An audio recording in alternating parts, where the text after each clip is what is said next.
Les synchronicités, quand l'univers vous parle. Et si certains événements de votre vie n'étaient pas le fruit du hasard? Et si ces coïncidences troublantes, ces moments étrangement alignés, étaient en réalité des messages? On les appelle des synchronicités. Peut-être que cela vous est déjà arrivé. Vous pensez à quelqu'un et cette personne vous écrit dans la minute. Vous traversez une période de doute et vous tombez presque par magie sur une phrase, un livre, une vidéo qui vous donne exactement la réponse dont vous aviez besoin.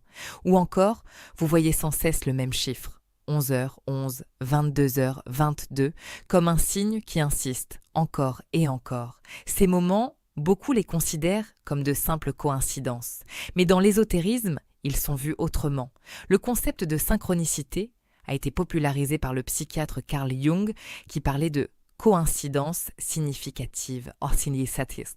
Selon lui, certains événements sont liés non pas par une cause logique, mais par un sens profond, comme si le monde extérieur venait faire écho à notre monde intérieur.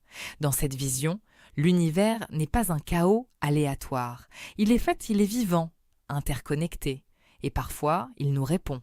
Mais alors, comment reconnaître une synchronicité? D'abord, il y a ce sentiment étrange, comme un frisson, une impression que quelque chose est différent. La synchronicité ne passe pas inaperçue. Elle attire votre attention, elle vous interpelle.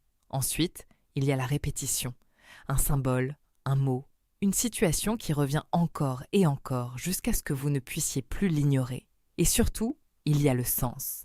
Une synchronicité arrive souvent dans un moment clé, un choix, une transition, une période de doute, comme une réponse silencieuse à une question que vous n'avez peut-être même pas formulée à voix haute.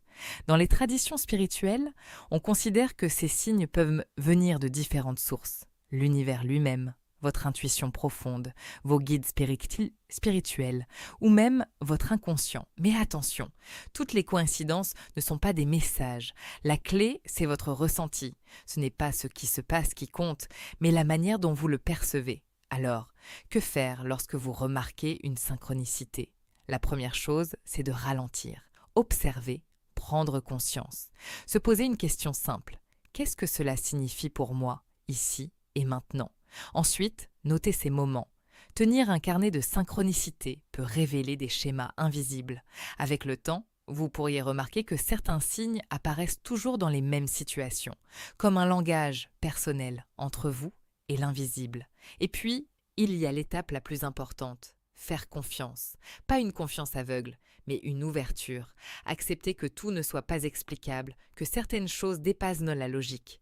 Dans un monde où tout va vite, où tout doit être prouvé, rationalisé, les synchronicités nous invitent à ralentir et à écouter autrement. Elles nous rappellent que nous ne sommes peut-être pas seuls dans nos décisions, qu'il existe, peut-être, un fil invisible qui relie nos pensées, nos émotions et les événements qui nous entourent. Alors, la prochaine fois qu'un hasard vous semblera un peu trop parfait, ne l'ignorez pas. Posez-vous cette question. Et si ce n'était pas un hasard? Peut-être que, depuis le début, l'univers essaie simplement de vous parler.